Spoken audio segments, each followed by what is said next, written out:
Friday, May 10th. Wake up, wake up, wake up. Damon Bruce, Larry Krueger with Wake Up for you. And good morning, Larry. In many ways, Happy New Year. Like the business of the 2024 San Francisco 49ers is officially hitting the field for the first time today as rookie Minicamp opens up and they head outside to practice. I know you're heading down there. We're going to have a short show today because of it, but this is excited Larry. This is happy Larry. This is Larry back in his element. This is Larry back on a football field. This is Larry looking at dudes in underpants running around with helmets on. This is happy Larry.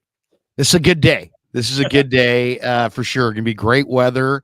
And rookie minicamp is, you can think you got a good player, you can talk to him, you can look at the charts and this and that. It all gets thrown out the window when they hit the field today, because now this is it. It's like, this is what these players are. Whether, he's incredibly fast. My card says so. Well, is he field fast? You know what I mean? Then there's other guys, he's not incredibly fast. My card says so.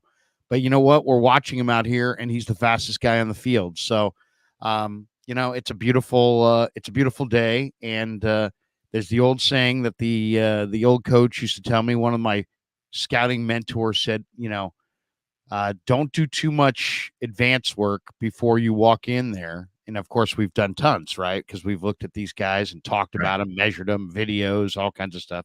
So I've already broken that rule, but I'll fight against it today. And the rule was, don't let your mind tell your eyes what it's seeing. Let your eyes tell your mind what it saw. Right. Walk in clean. Don't go in with any preconceived notions. Yeah. No preconceived notions. No. You know what? This guy was supposed to be an All-American. This guy was supposed, and yet we all, anybody who's going to scout anybody, hopefully something about the player you're scouting before you go there. So, you have to fight against that. Well, and look, Larry, you do have preconceived notions. I have preconceived notions on every one of these Niners draft picks right now. And yet I'm going to walk into the facility today. And when I walk out on that field, I'm going to tell myself, you know what? You're seeing all these guys for the very first time, and just, film it, watch it, and make your evaluations. Well, and again, this goes back to, I think, a lot of the confusion that, we hear about Brock Purdy. You had people go into training camp with agendas to match their YouTube channels. And when or beyond that, Damien, because it really wasn't about Trey, right? It was more about Sudfeld and the guaranteed $3 million.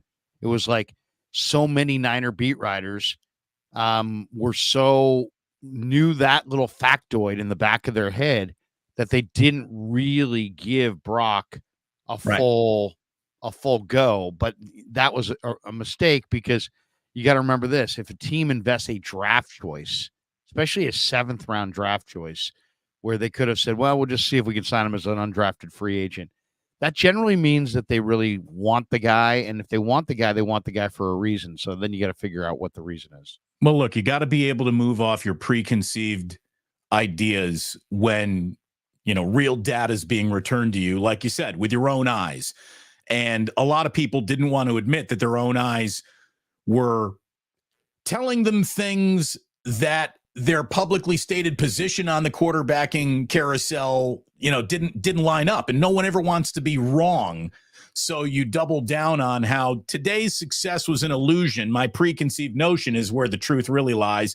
And now you have, a whole bunch of confusion and angry fans, and enough of that. Enough of that. Let's all start from zero. Let's all watch this unfold. Basically, Thursday was hello and freshman orientation. Here's your locker. Here's where the bathrooms are. Here's the meeting room. Here's the cafeteria. You're all new here. Larry's had more meals in this facility than you guys have had. So we're going to show you where you get your water, where you get your training table. It's freshman orientation for the rookies.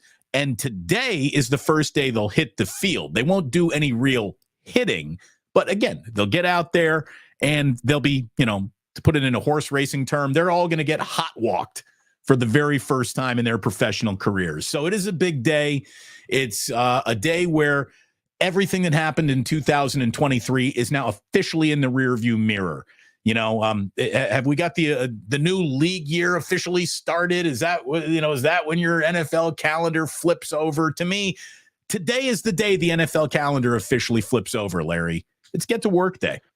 Yeah. Yeah. It's also, for many teams like the Niners, they have a culture, and today is about, getting those new guys on the field and yet explaining what the Niner culture is.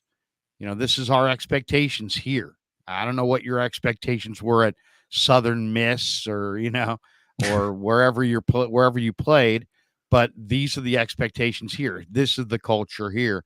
And that's, on the Chris Kosariks and Kyle Shanahan's and Bobby T's. And, all these guys have to kind of let everybody kind of in on what their culture is and start kind of bringing their program along. So, yeah, it's a big day today. And, nothing's going to get decided. You don't want to see anybody get hurt, of course. And at the same time, you want to get a feel for, what you may be able to, to get out of these guys. A lot of times you go into the draft thinking, we got a guy who's going to play X number of snaps. And then you get into the rookie minicamp and you realize that was not a good, plan. This is where you really get a feeling for, who you drafted. And if you draft super athletic guys who can play football, you're really happy on a day like today. If you draft college football stars, but they're kind of not quite NFL athletes, this is where you're kind of underwhelmed on a day like today. You get them out there in that field and you're like, this guy was all Big Ten. This guy was this guy was awesome at Michigan. But then, maybe he was a marginal athlete and you just said, screw it. He was a great player at Michigan. Well, now you get him on the field with pro players and now you see what his athletic limitations, how they play into his equation. So it's a shocking day, good and bad, for many NFL personnel departments. We have been very lucky in our careers, Larry. We have talked to almost every single element of a team's rookie class across every single sport here in the Bay Area. Giants rookies, Niners rookies, Warriors rookies, maybe fewer Sharks rookies because that's just the world that the NHL lives in. But you and I have been talking to rookies for 20 years. And the through line for every single rookie as they step into professional sports, the very first thing that always stuns them is the speed by which you're just asked to process things, the speed that is physical, tangible. We're running next to each other. Oh my God, you're fast too. Speed, the speed of the fastball, the speed of how quickly that gap that the running back, I got a sliver of daylight. It's gone now. It just that disappeared so quickly. And so today these guys are going to get their first taste of NFL speed. And then in about a month, the pads will go on, and then they'll get their real first taste of NFL speed. And then you get further into, preseason. Now you're really feeling NFL speed. Then everything in the price of poker goes up in week one. Now you got real NFL speed. Then there's NFL playoff speed. Then there's NFC championship game speed. Then there is Super Bowl speed. I mean, it just keeps getting bigger and growing faster. And it is. These young men are asked to step into this and not be overwhelmed. And it's stunning that all of them aren't just totally overwhelmed on day one. Like the guys who get it early, those will be your studs. The one rookie debut that stands out the most when I think of all the rookies that, I've seen for the very first time, I'd have to say it was Charles Woodson at Raiders camp. The first time he took the field, it was just like, you knew he was special. Right. It was like, I didn't know for sure he was going to Canton, but you knew he was special. And he had this ridiculous swagger about him. And you just knew he was good. It's funny. One of my biggest, oh my God, I had a preconceived notion, but now I'm up here in Napa and I'm going to go with what my eyes are telling me. And what my eyes are telling me is this Khalil Mack dude is whoa. I mean so you had Charles Woodson. For me Charles it was Woodson was the Raider that was like, whoa, look at this guy. The other one was Aldon Smith. I can remember going to the first practice that I saw Aldon Smith, and I was like, man, this guy's physically what you want. He's like 6'5", 6'6", gigantic hands, ridiculously long arms. I shook his hand. I couldn't believe how ridiculously huge his hands were. Right. Your hand vanishes inside of his hand. I mean, and I can palm a basketball. I got decent sized hands, and it's like, this guy's just ridiculous. I was like, oh my God. And then just the athleticism, the power, the strength. I mean, it was readily apparent that they had hit on that draft choice. And then there's, guys that you're like, oh my God, I can remember before I ever covered the Niners, just going up to cover the Niners in Rockland and going up to camp as a fan. And I forget what year it was, but they had drafted a corner named Adrian Hardy in like the second round or third round. And I took one look at this guy, and he was super high cut, really long legs, kind of spindly. He just didn't look like he could mirror NFL caliber corners. Sure enough, nothing. I mean, the guy was gone literally weeks later.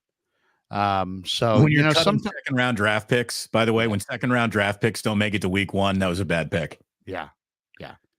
And the Niners have had their share for sure. Chilo Rashal and, you name it through the years, guys who showed up, even guys that showed up and made it, but you could tell it's like, this guy's never going to be the Niners drafted Keith DeLong in the first round. He was a linebacker out of Tennessee. It was like readily apparent that he was just going to be just okay and nothing more. And it was like, that's your first round draft choice.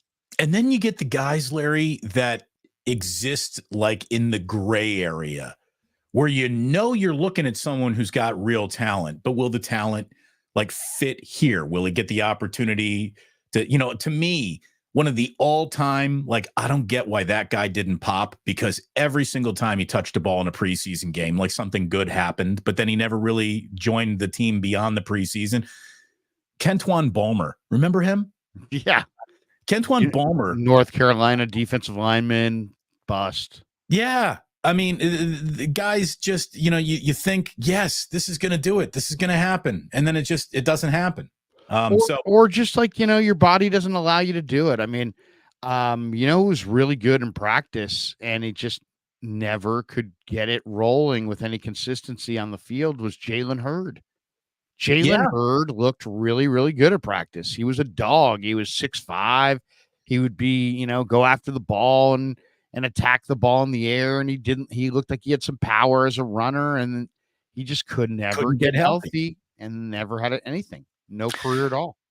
So it is, it's the unofficial first day of the 2024 49ers season. Rookie mini camp is underway. They'll be out getting their first NFL jogs, if you will, on the practice field this afternoon. They're going to be doing it Saturday as well. And again, Larry, you're going to be down there. Looking forward to checking out what you got coming up on the Krueger show. I know you'll be pumping some awesome content our way per usual.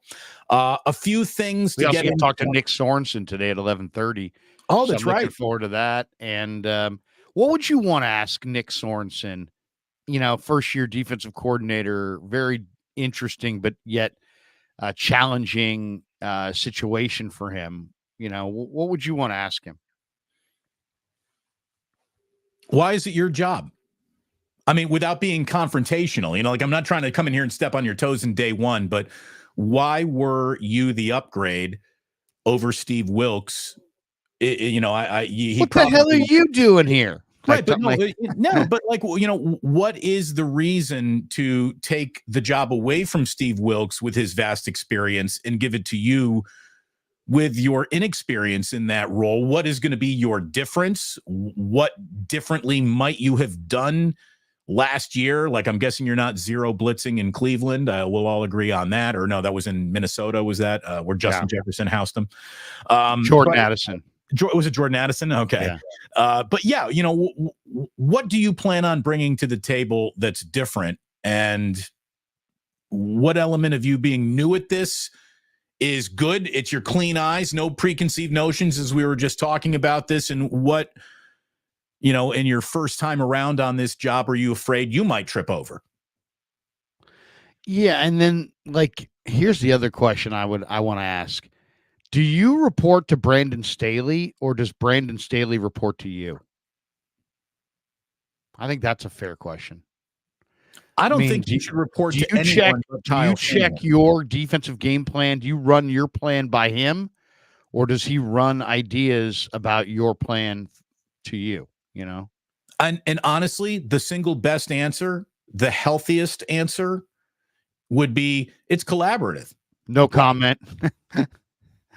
Yeah, I don't want to talk about that. Don't want to talk about it. What if it's like, it's like an obvious point of disagreement right out of the chute, like just like straight Tom Sula, or something along the lines of, he wants it to be him, but I want it to be me.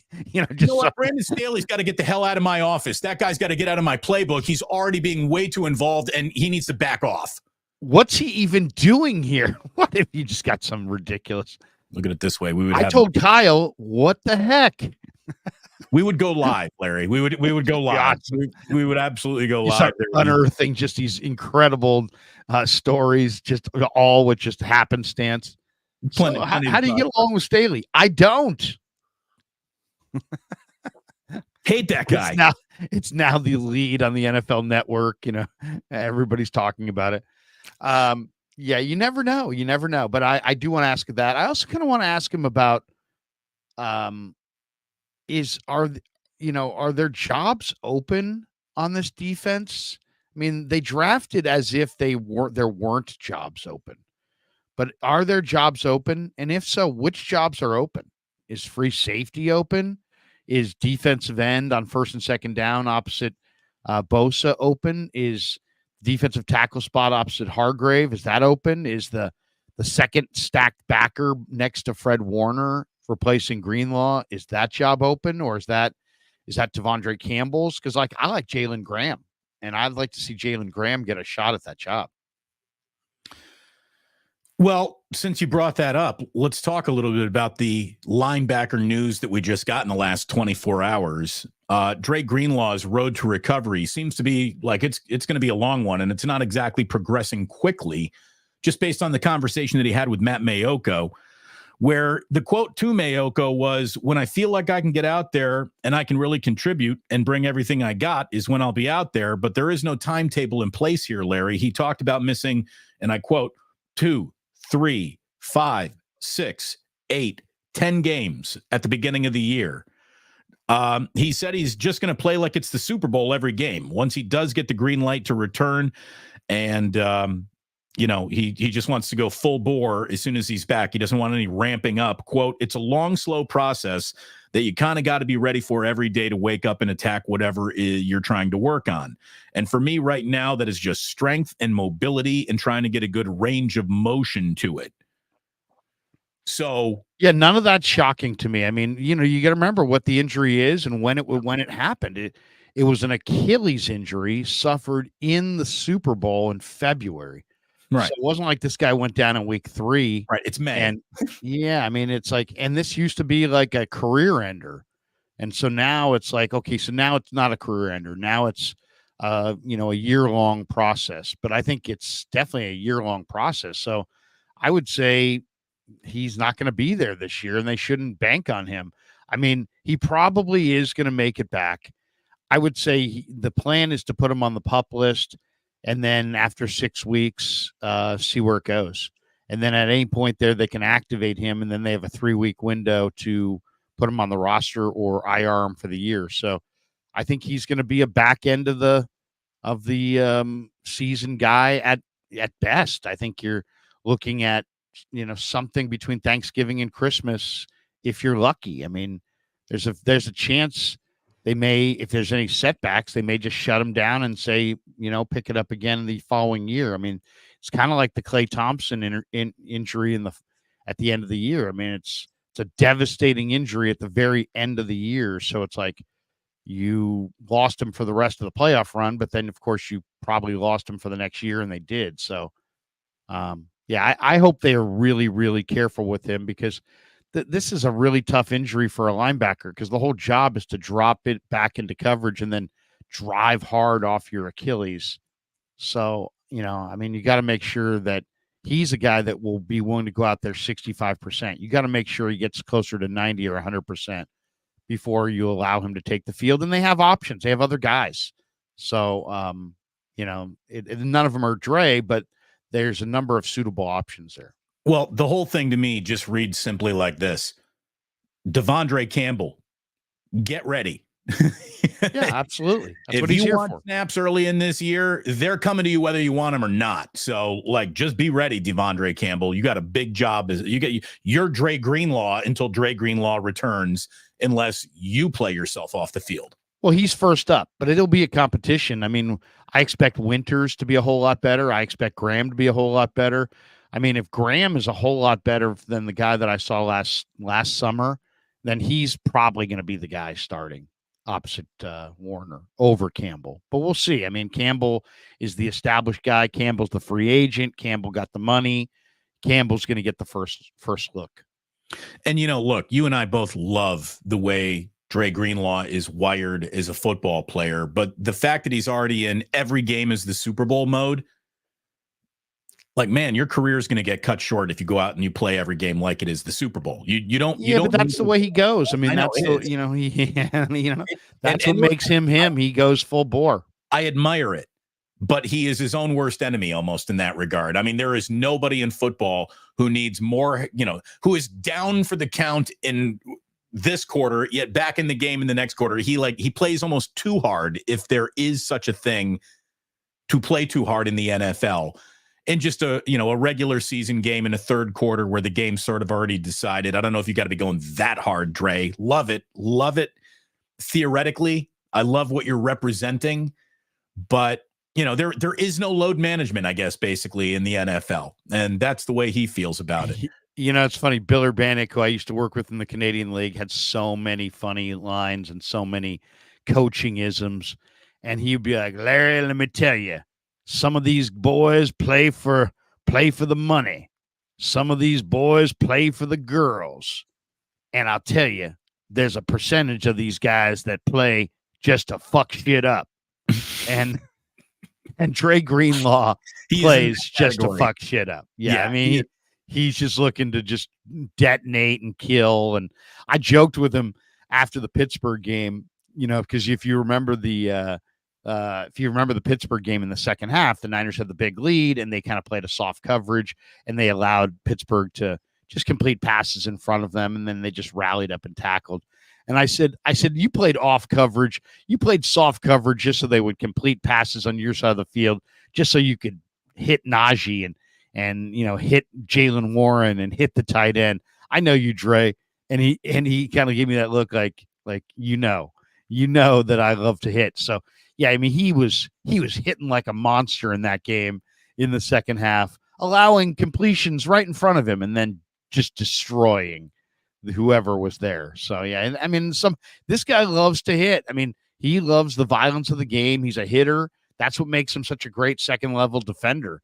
That also makes him hard to replace. So it's going to be a huge challenge to, I don't think people realize that Warner and Greenlaw were the only reason the Niner run D wasn't a total joke last year. And so now you take out one of those guys and there's going to have to be like four other guys who step up to compensate. To talk about something that we were discussing on Wednesday when it was brought up, like, a lot of NBA players could maybe make it in the NFL. Very few NFL players could make it in the NBA. That point was brought up, and then it was debated a little bit. Chris Long had a podcast about this, and he basically said, look, athletically, it absolutely could happen because there's so much truly elite athletic talent in the NBA. He's like, you could probably take all your super tall guys like Kevin Durant and get them out of the equation. Like Kevin Durant would get folded like a card table in the middle of the field by Fred Warner and walk away. But a guy like Anthony Davis, who's like 6'4", rocked up, an ungodly athlete. Davis. Or not Anthony, excuse me, Anthony Edwards. Yeah. Ant-Man. All rocked up. He could do it. Russell Westbrook, maybe he's got that kind of dog in him. He could do it. John Morant. Those guys would be awesome wide receivers. Yeah. But he said the difference why none of you NBA pussies would make it in this league is because you never spent a day in a salt mine. And every single day in the NFL that isn't game day is a day in the salt mine. He's like, we got guys in the NBA who haven't had a coach yell at them since they were in the 8th grade. He's like, we have Pro Bowlers, future Hall of Famers who get their asses chewed once every 15 minutes in practice. Like there it's like do you have the athleticism to make it in the NFL? Yeah, I bet you do, but I bet you none of you pussies could make it in the NFL because of this alone. You get a queen-size bed and a roommate on the road. That right there would chase you out of the league. You got a 53-man roster. There are 2 massage therapists. You're really sore today? Sorer than you've ever been in your entire life? All right, great. Come back for your massage at 7:30 tonight. That's as fast as we can get you in. We don't have a massage therapist per player on this team. And it was fantastic. Chris Long going in on this, just saying, athletically, yeah, you're professional athletes, we're professional athletes, but the mental wear and tear of football would chase 99.9% of you out of here. Maybe Russell Westbrook, who is a dog, could have made it, but the rest of you, you're pussies. It was fantastic. Well, I don't know if I would say that, but I will say, it's very few guys. But I mean, like, I'm looking at, Davion Mitchell for the Sacramento Kings. Davion Mitchell would be an outstanding corner in the NFL, 6 feet, and he's super tough, and he's dogged, and he's just physical, and and you can see a few guys like that, but it would be every guy in basketball looks yoked up, but on a football field, they would look like a string bean. But yeah, I mean, it's believe me, there's more guaranteed money in the NBA. If the NFL players could hit jump shots, they would probably quit football and play basketball. If you could steer your son, like your son is a guaranteed in the NBA or in the NFL, unless your son is a quarterback, go to the NBA. Without a doubt. The money is great. The lifestyle's great. Unless you're a quarterback. Like Kyler made the right decision to say no to baseball and yes to the NFL. Other than that, it's funny. I thought you were going to bring up the other guy that we're seeing the first football player go play basketball. Devin Funchess, the wide receiver from Michigan, who was like 6'6", 6'7". I saw just signed to play professionally. I don't know for who, probably not in the NBA, but Funchess is going to try. He couldn't make it work in football, even though he had huge talent, and it looks like he's going to try hoops. All right. Okay. Where are we going? That would be incredible. If somebody could leave the NFL and become like a NBA All-Star, that would be incredible. Oh, it would be amazing. You want to talk two-sport athlete? It's extraordinary. Look what Deion Sanders was able to do. I mean, to be a legitimately really good baseball player and also be one of the, 5 greatest cornerbacks that have ever played. Who's more impressive between him or Bo? I would say it's Bo. I mean, Bo was a Pro Bowl running back and an all-star outfielder. Right. Well, I mean, Deion. Bo was amazing.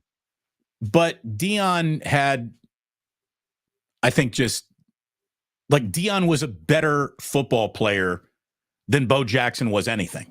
Right, but Bo was a better baseball player than Deion was. Deion was a good baseball player. Bo was an all-star. Right. I mean, Bo changed the geometry of baseball. I mean, Bo would hit a ground ball up the middle, and center fielder would sprint in and charge it and throw it to second, and Bo would slide in, and it would be a double. I mean, it was like Bo Jackson was Bo Jackson's one of the greatest athletes in American history, really. He was right without a there with doubt. Jim Thorpe, and I mean, I don't know who's on the short list, but Secretariat. Bo and Dion. Yeah. I mean, Dion played both football and baseball in one day. Is there anything scarier in the history of playing sports than being some backup catcher waiting from a relay throw, and here comes Bo Jackson? Well, Rick Dempsey, remember the team? Bo Jackson took out Rick Dempsey, and it was like Rick Dempsey was going to like die. Yeah. It was ridiculous. Yeah, I mean, Bo Jackson was just how about the home run he hit off Russell in the '89 All-Star game at Anaheim, and just dead center. And then, the Bo, the running back, I mean, he basically made Marcus Allen a total reserve right in the prime of his career. That was amazing. There was also some like Al Davis anger going on there too, right? Or something right weird there. Right. Anyway, Larry, here's the other thing that I had about rookies, since we're talking so many rookies and it's rookie minicamp and rookies are getting down there. Ricky Pearsall got invited to the NFL rookie premiere in Los Angeles, which I saw 49ers Web Zone article by David Bonilla. Said the NFLPA invites 40 players to its annual rookie premiere in Los Angeles from May 16th through the 19th. Among the invitees is wide receiver Ricky Pearsall. The event allows the NFL's incoming class to network and engage with NFL partners for potential marketing deals. It also gives fans a chance to see rookies in their team's uniforms for the first time. And publicity and trading card photos are often taken for the first batch of those. Great. I'm glad that Ricky Pearsall's going. I don't think it should just be, 40 guys. The entire rookie class should go to this. There was a year where Mr. Irrelevant ended up being a franchise quarterback. I'm sure Brock Purdy could have used a little good marketing advice right off the rip as a 7th rounder. Is this the rookie orientation where they tell them about all the bad things that potentially could happen to them? And no, this is more about how to handle your money and all that kind of sponsors. I'm guessing there's got to be an element of, we have some good advice for all of you young men in the room, but I don't think this is not the official rookie symposium. Okay. Where Chris Carter will tell you you're going to have to go get a fall guy. Yeah. Which is great advice. Thank you, Chris. Yeah, good. Yeah, nice. Way to lay the groundwork for a good career. Yeah, I mean, these guys, as much help as you can give NFL players. I mean, the stat that's so disturbing is that like 78% of NFL players are broke within 3 years of their final down of playing, and that means they're spending money at too high of a rate of a clip when they're making it, and it's not sustainable. So yeah, they need good advice as far as monetary advice and how to make their because a lot of these guys leave the sport and their bodies are beat up, their heads beat up, and it becomes very difficult for them to find a second career. Other guys transition to a second career really easily, like Steve Young and others, Harris Barton and Brent Jones and those kinds of guys. But there's also guys who really struggle with it. So, I always hate to hear, guys struggling post-career. Yeah. Well, I mean, God, I just read an article about how Marshawn Lynch was just crazy like a fox smart. I mean, he only spent his per diem, right? Didn't he? He didn't spend a dime of his paychecks from the NFL. He invested all that money. He invested it all. Like the biggest splurge he made at any point in time in his career was to buy himself a really nice condo, a really nice piece of property, a really nice house, which is a great investment. He didn't go out and I need 4 Lamborghinis right now. No, you don't. Nothing depreciates faster than a Lamborghini. Whatever it was, the day you paid for it, the minute you drove it off the lot, it's worth 20% less. So, don't get caught up in. I always say that if you in the cars, if you see somebody who has multiple really expensive cars, they're either ridiculously rich or on the way to the poorhouse. Right. Or really stupid, Yeah. getting terrible advice or just know nothing about how to, You're right, though, because as soon as you buy that car, it's immediately, it's an asset that's worth less the second you drive it off the lot, and it's not an appreciating asset in any way, shape, or form. Yeah, right. Where, guys make bad decisions. I mean, condo, racing teams, restaurants, they all become money pits. Everybody's got to, open the sports bar, and how many of them actually last and make it? So many athletes get kind of lured into that category. There's a temptation. I'm going to tell you right now, this is a temptation that I would have too. I've always said, Larry, if I ever get out and ring that bell, if I were ever like, oh, Damon, you got don't worry about money anymore level of rich about you. Well, that means my boys are rich too. And I don't mean like my boys, my sons, my circle of friends. Like, we are spreading the wealth. We are having fun here. And that's something that these guys have to, you say yes to it once. I mean, when you get drafted, you absolutely should throw all of your boys on a private plane and go to somewhere to have a weekend that is just, you fucking remember it for the rest of your life. Yes, go do that. Go have a lot of fun, but do it once. Don't make that a habit. Don't put 19 guys on the payroll. Exactly. And that's, I think, it's well-intended, but it's so self-destructive when it's all said and done. And guys, you got to be careful with money. Mo money, mo problems, said a great American poet at one point in time. So there it is. Let's see. So we went over all the rookie stuff. We got Dre Greenlaw's road to recovery not doing great as expected, though. Oh, how about this? You can tell there wasn't a lot to talk about, because whenever there isn't a lot to talk about, now you got to crank out something. Now we're going to have to, now we're going to have some content creativity, right? That's what content creators do when there isn't a lot going on. And it's easy to just, when in doubt, talk about the quarterbacks. When in doubt, say something outrageous about the quarterbacks. People will engage with it. Rank them. CBS Sports. And I think you and I are two of the biggest Brock Purdy, pro Purdy, saw it early, stuck to our guns, feel good about our verbal investments on Brock Purdy guys. Brock Purdy is the second quarterback in the NFL in terms of quarterback power rankings by CBS right now. And as a card-carrying member of the Brock is really good at this fan club, I'd like to tell CBS, dude, slow down. Just a little, slow down. Purdy could have the year that does fully entrench him as that right now. Let's say he is in the MVP conversation. This team does go win the Super Bowl this year. Hey, guess what? Brock Purdy's in this conversation for real now. This feels a little forced. They have it as Mahomes, Purdy, Allen, Burrow, Stroud again. Bit early for Stroud to be regarded as the fifth best quarterback in football. Lamar, Hurts, Dak, Herbert, Jordan Love. That's their top 10. It's a bit premature. Well, I mean, yeah. I guess what it's based on the Super Bowl.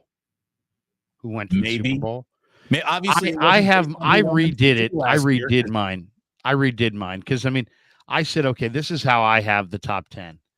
Mahomes 1, Burrow 2, Josh Allen 3, Lamar Jackson 4. Now, I know Lamar has not played well in the playoffs, but Lamar played incredible on Christmas against the Niners. I thought he was the MVP of the league last year. I have Purdy 5. I have Stroud 6, Stafford 7, Jordan Love 8. I got to throw Rodgers in the top 10 just because he's Rodgers, even though he's not the player he was a couple years ago. And then I round out the top 10 with Herbert, who's got huge talent. But, and some people are like, dude, you left Dak Prescott off there. I'm like, I don't think Dak Prescott's a top 10 guy. Now, he was the all-pro quarterback last year. So some people would say, well, he was the best. I think Dak's very good. I don't think he's better than any of those guys. I think he's very good, though. I mean, there's not a lot wrong with him. No, right? but I mean, like the only guy that I would say that I would consider putting him in front of on that list would be maybe Davis, maybe Jordan Love. And the way Jordan Love played at the end of last year was spectacular. So I think Jordan Love and I'm maybe and I'm we're all clouded by our our experiences. I've seen the Dak Prescott experience up close when the Niners play the Cowboys and the Niners make him look bad. He turned the ball over 3 times. 2 of those times on first down. To me, he's not top 10. He might be 11, but he's not top 10. Guy in the chat says, Brock winning an MVP award, a whole bunch of laughing emojis and like hands over the face as if I've just shamed myself with that statement. He was 4th. Like, this is not my opinion. I'm not trying to give you a hot take. I didn't make this up. I didn't pull this out of my ass. The NFL literally took a fucking vote on this, and he finished 4th in the MVP. And he deserved to finish higher than 4th. He deserved to finish higher than 4th. Well, he finished behind, the guy who won it, obviously, Lamar Jackson. Then it was who beat him head to head in Santa Clara. So that was I'm signing off on that. That's what was it? It was Lamar, Mahomes, Christian right? McCaffrey, Brock Purdy, Dak Prescott. Oh no, was it Lamar, Dak, Mahomes? Dak got good votes. I'd have to look. I got to look this up. I want to get it right. I want to get this right. But it's not my opinion that he was in an MVP conversation. That's not a thumbnail I made. That's not a premise I have. That's actual fact. That happened. Right. That happened. It's not I'm not making it up. Yeah. Well, there's the Brock's not good enough crowd, and they're out there. They're still out there. And even though the guy has gone to 2 straight NFC Championship games and won Super Bowl and played decently in the Super Bowl and has never looked bad in almost any of his games outside of maybe the Raven game. There was like 2 games of his career he's ever kind of struggled. By the way, quarterbacks can say that. It was Lamar, Dak, Christian McCaffrey, Brock Purdy, Josh Allen. There was no Mahomes. Yeah, that's what I was thinking. Again, what's an MVP when you win a Super Bowl? It doesn't even matter anymore. This is something I was actually talking about. This is going to take us out of football here for just a second, Larry. But one of the things that I was talking about on my show yesterday, and I got no problem. This is not a shot at Nikola Jokic in any way, shape, or form. He's absolutely worthy of MVP.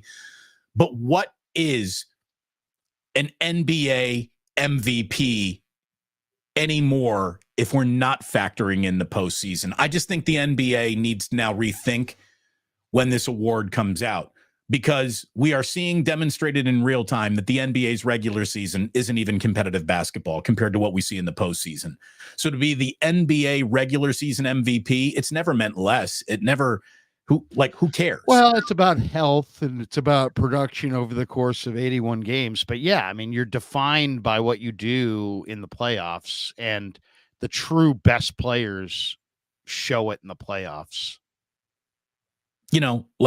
It's weird that Jokic has won MVPs in all the seasons around the one year where the Nuggets won the title, and that's the year he didn't win the MVP. That sounds stupid. How would you explain that to an alien who just landed here? So he was the best player in the sport in the years his team didn't win it all, and you agreed that someone else, another center, was better than him in the year where his team did win it all. Yeah. It just doesn't make an awful lot of sense. And to just say, well, the NBA's regular season MVP has always been considered by regular season statistics alone. Hey, you know what? Tradition is no longer a good excuse to do something the wrong way when it feels like it's now the wrong way to do it. And tradition in sports has been so thoroughly thrown out the window. What if you're the MVP and your team doesn't make the playoffs? Well, it's impossible almost for that to happen. I know. In the NBA, where again, there's no more ring obsessed culture than in basketball, yet we're not going to determine any postseason performance into MVP. I just think it's time to rethink how the award is given out and extend postseason consideration to the award. Well, and it's changed through the years. I mean, we all know that Jordan should have won the MVP at least 2 more times than he actually did, maybe 3, where they just said, "You know what? We'll give it to Carmelo." Right. We're tired of giving it to Michael. It's time for someone else. We're going to give it to this guy. We're going to give it to that guy, and it was still Jordan. But you know, it's an individual award. I will say this: it's been incredible watching Anthony Edwards in these playoffs. He's been awesome. He looks like he's the best player. We're watching all the lights come on in his chandelier, right? Like it's everything. If I were in a casino, I'd bet Minnesota. If I was in a casino, I'd bet Minnesota. Yeah, he is, dude, defensively. I mean, we got game 3 tonight. It is must win for the Nuggets tonight. It's legacy night for Jokic. I mean, if they win tonight, it's over. It's curtains. But I mean, Minnesota's defense is just crazy. Would the Nuggets score in the first half the other night, 33 or something like that? It was some ridiculous low number. So Minnesota's playing great D, and then Karl Anthony Towns can shoot it. He's stretching the floor. That McDaniels guy is everywhere. Anthony Edwards is everywhere. They just have nice little role players. The coach is limping around on crutches, and they're still winning.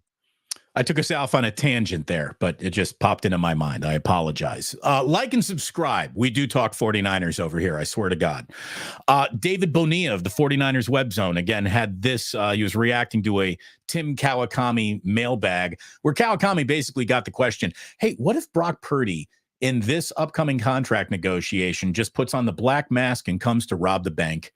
What if he went full on evil Brock? I want to be the most amount of money possible. Fuck everyone. Why shouldn't he? Building? No, but that's, well, again, there are. Why shouldn't he? I mean, what makes him any different than anybody else? Right. Well, he's already given at the office. That's for sure. He's already given the 49ers a scoop of value that they'll never find again, probably in their franchise's history.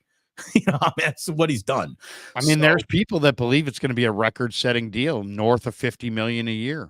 We'll see. I mean, there'll be an awful lot of criticism, or people coming out saying they can't win with him because his contract's too big if he makes $50 million. But you could make a compelling argument that he really deserves it. I mean, the guy's done nothing but win. Well, produce. And the truth is the dollar amount. And I even brought you up because I talked about this a little bit yesterday on my show, Larry, the Jung Hoo Lee contract that both of us say that's an overpay. Yeah. 3 years from now, it's not. 3 years from now, bum major leaguers are making $15 million a year. So if you're good, you're making at least 20. Only thing is Jung is probably not going to hit 10 homers and probably not going to steal 10 bases. And that is kind of a low bar for $19 million. Now, if he hits 290, that's fine. Right. But we're not talking about Jung Hoo Lee, right? But I'm just saying there's a price of poker per major league position where basically every single starter in Major League Baseball, a couple of years from now, if you're in the starting 9, if you're in the starting lineup, you're probably making around 20 mil. If you are a starting NFL quarterback, you're not going to have 3 games in a row and get benched. You're totally entrenched as a starting NFL quarterback. You're a $40 million man at minimum. Right? That's like the base salary for now, all quality, not to be undone by a couple bad weeks in a row. It's your job, NFL level franchise starter. You're making about $40 million. So Tim Kawakami is really looking for a real number here. And, unless Brock Purdy comes to try to rob the bank, what's realistic might be the deal that Jalen Hurts was just given by Philadelphia, because even though their draft positions are different, their situations since their draft position do kind of mirror each other. They both completely redefined the teams that they have started playing for. You had Jalen Hurts sign. He became the Eagle starter in 2020. 43, is that what he's getting? Well, no, so Jalen Hurts becomes the Eagle starter in 2020-21 and then leads them to a Super Bowl loss next season, just as Brock Purdy has just done. Became the starter the year before he loses the Super Bowl. Hertz signed a 5-year, $255 million extension, averaging $51 million annually. But again, that's always funny money. The guaranteed dollar amount is $179.3 million over 4 years for an average of $44.8 million. And that's probably the neighborhood that Brock comes in. If Brock walked in and said, let's do this for 45, 46 million a year, the 49ers would break the speed of light agreeing to that. Sounds about right. Sounds about a good, good neighborhood to be in. I hope it's team friendly that enables them to build a team around him, because that's really what it's about. You got to have a team. And he's only going to achieve his goals individually if he's got a good enough team around him. It's 53 guys on a roster. So yeah, I mean, he's going to get paid significantly. If it's I know it's going to be north of 40. I'm hoping it's not north of 50. And we'll see. He's deserved it, though. I mean, and he's played at a really, really high level. I'll tell you what, there will be a $60 million cap hit somewhere in that contract. Like if it starts at 48, year 2 goes to 51, year 3 is 54, year 4 is 60. I mean, that's how these things are measured out, kind of. So there will be, I'm guessing, elements of outs along the way. Any Purdy deal you'd have to figure would be for, is about as long of a deal as you're going to find. 6-7 year contract, a big one, right? It's an amazing thing too. The guy he's established himself. Everybody knows he's the guy going forward.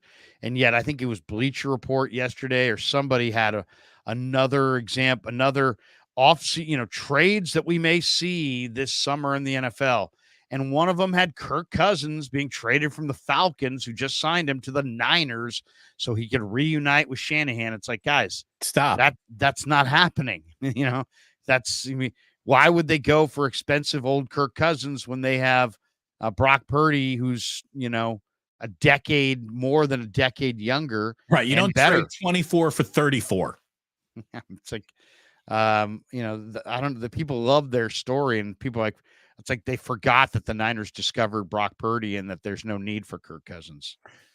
And just know this, the cap is going to keep on going up. More room to fit higher priced players is what the NFL will be demanding, based on the revenue and the agreed upon CBA and how it all gets split up. So there's, what sounds like an awful lot of money today, 3 years from now will be normal NFL money. It's just the way it is. It's the way it goes in sports, and it never gets cheaper. Somebody said, why would he take less money than Jalen Hurts? Oh, he's not going to take less money than Jalen Hurts, but that's the framework of, a fair contract that works for the player and the team to continue to put a good team around the quarterback. So you want to be smart. You want to make good choices in life, kids. Make good choices. It looks like the NFL might be choosing to get into business with Netflix, Larry. Here's a story that John Olrand, who covers sports media, just put out, saying that NFL fans might have to hop on Netflix this Christmas to watch the day's slate of football games. It looks like Netflix will carry the NFL's Christmas Day doubleheader this year, making it the first time the streaming giant has broadcast live NFL games in its history. While this isn't a done deal yet, Netflix is going into the business with the NFL in a capacity that could open up the possibility for even more games to be streamed on the platform in the future. And yeah, that's 100% what's happening. And the minute one of these tech companies outspends Fox or CBS, they'll get it all. Now, the best thing that the NFL has going for it is Fox and CBS realizes that NFL football is literally the lifeblood of their entire network. So it feels like there's no mountain of money that they would not climb to retain the business rights to the NFL. But the NFL's looking around, and they're now selling individual games for hundreds of millions of dollars to these streaming companies. Larry, I said it about a decade ago, and I'm going to come back and say it today. And we're not even a decade away, I bet you, from the Super Bowl being on Netflix or Amazon. It doesn't bother me because I have Netflix, but if I didn't have one of those services, it would bother me. Sure. Yeah, that's the way it And goes. I don't want to be leveraged. Sorry, I'm not gonna sign up for something new so I can watch the Giants on a Friday night. If I don't have that streaming service and the Giants play on a streaming service on a Friday night, screw it. I'll just not watch it. But for the NFL, I'm going to make sure I see every game. Okay, so it's not the Giants. Now it's the 49ers. 49ers are going to be on Peacock, and you don't have Peacock, Larry. You telling me you're not signing up for Peacock?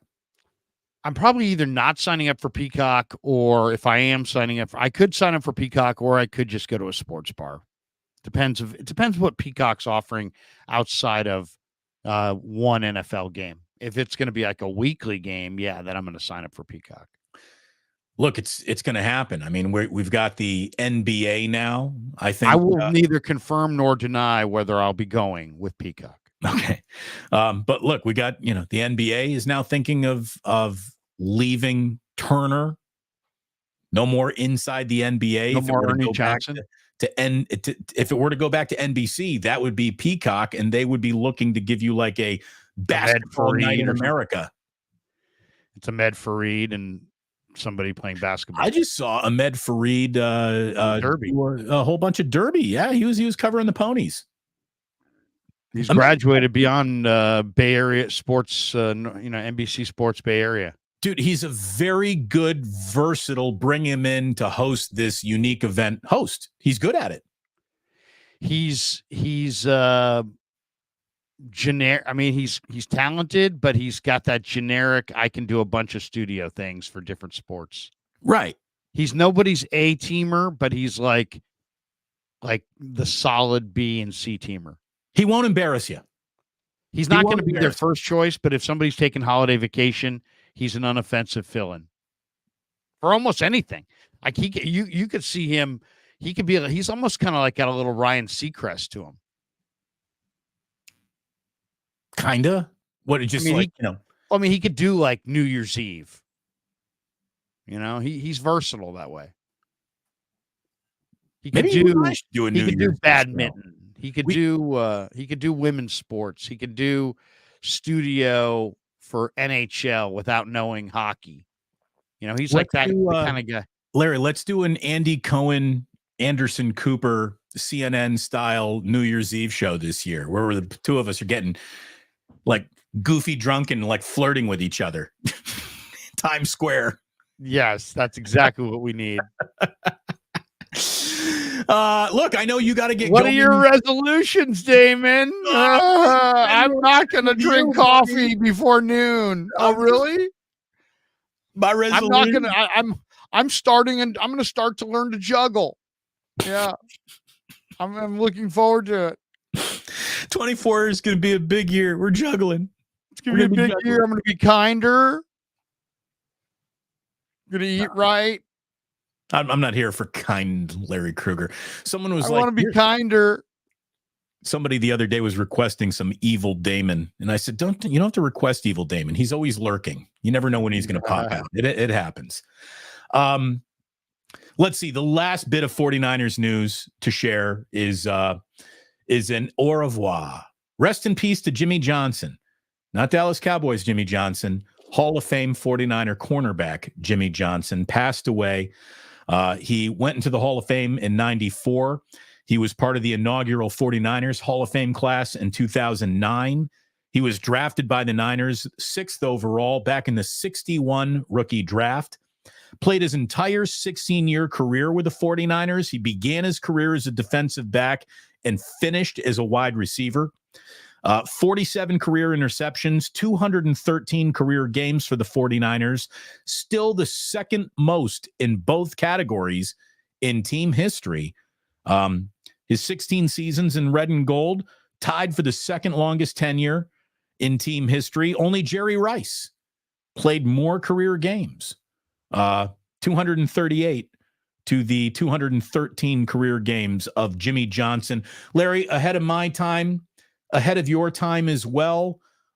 Your grandfather, your father, I'm guessing, could tell us a lot more about Jimmy Johnson than you and I could tell the audience right now, but a very important foundational piece of 49er greatness has passed away. Rest in peace, Jimmy Johnson. Yeah, great one for sure. My dad used to talk about him a lot. Just an all-timer. So rest in peace, Jimmy Johnson. And, none of us are getting out of here alive. I'll say that. No, absolutely not. Not an option. We're all going to have our time, but what a great Niner, and was beloved by the faithful. So you get down to training camp today. What do? You check in, you walk past through security. Yeah. What do? You fist bump Cam Inman, fist bump Mayoko. Who's your first fist bump today, Larry? Who's your first fist bump out on the field? Arrows? Maybe a Guy Haberman if he's there. Maybe Habes. Maybe Corey Rush, maybe the PR guys. Hey, PR guys. You got to, maybe Peter, maybe Pete Volmet. I'm not really sure. I haven't really decided, but I'm not the friendliest media guy because sometimes I'll throw elbows and say, "What the hell? Everybody's here just for the free hot dog." So I'm not the most popular guy in the room, but well, that's why we're good at what we do. But I'll be there. Here's the thing: if you're the media member that the team loves, great to see you. You're probably not a very good media member, or you're there for the free hot dog, or you really like that free hot dog. Yeah, I'm not there for the free hot dog, but at the same time, I'm also. I like to keep it on the positive. So I'm not their favorite, but I'm not their least favorite, because right. I'll color inside the lines. Well, and we all know who their least favorite is. But when it comes right down to it, if you got guys Cadillacing in the NFC Championship game, I won't bury that. I will, as everybody saw last year, I will not bury, two guys are Cadillacing in the NFC Championship game, and I just choose not to bring it up because I don't want stank guy from Shanahan. No, I am bringing it up, and we're going to let the chips fall where they may. So you want Larry on that wall. You need Larry on that right. wall. You need me criticizing Chase Young. You weren't wrong. How about that? And the team in fact, it's so funny when I watched the all-22, not the all-22, the mic'd up version of the Super Bowl that they give you a week later. Mm-hmm. They gave us a face-to-face pre-snap, pre-kickoff of the Super Bowl. Chase Young talking to George Kittle saying, George Kittle saying, there are no meetings next week. There's no nothing next week. Everything you gotta, empty the clip here. Let's not leave anything out. Let's go full bore. Basically like saying, let's hustle the entire game. And Chase Young looks right at George Kittle and says, I will not let you down. And it was powerful. And Chase Young played a pretty good Super Bowl. He did play a very good Super Bowl, but it was probably because he played such a lousy NFC Championship game. Yeah. Oh, a price point. At least walk away. Half. It felt like the time to walk away. You brought him in here to try it out. It worked to varying degrees of success. And that's a player that if you're going to turn around and pay him the kind of money that it takes to keep him in your locker room, varying degrees of success can't be part of the variables. You got to have a expected degree of success. So it was a gots to go situation. And Larry, I know you're in a gots to go situation. Gots to go down to Santa Clara. Let's read these three supers and then we'll jet. Blood Moon says Barrow and Purdy's first couple of years are similar. Barrow beating Pat a couple of times puts him at number 2. Josh is mentally weak in the playoffs. He implodes. I don't know. I disagree about that, but yeah, I don't think the problems of the Buffalo Bills belong to Josh Allen necessarily. Some people are stream illiterate. Big Tone 707. Well, Big Tone, thank you for putting everyone in check. Blood Moon again says crazy that Brock Purdy has more playoff wins than Dak and Lamar. What's crazy is that his harshest critics don't even want to consider that. Yeah. He hasn't won the Super Bowl. He sucks. Right. I don't understand anything other than player holding up Lombardi trophy. I've never won a Super Bowl either. And I understand the bottom line is if you're a football guy, you got to win a Super Bowl. And I haven't done it. Well, and I promise I'll bring one to Jacksonville. Told Coach that. Never won a Super Bowl either, but I do have a Miata, and Miatas really are the Lombardi trophies of reasonably priced, very fun weekend putt-around cars. I mean, I can't fit anything more than an idea in my trunk, but, it's a very nice car, and it's really the Super Bowls of convertibles, and so the Miatas worked for me. I've had a very successful radio show, and we've done well. Ralph, that's fun. Next year, the Super Bowl's in New Orleans. Bring that Miata to the quarter and we'll roll around. Me, you, and Trevor Lawrence, and we'll talk about Coach and winning rings and football guys. Man.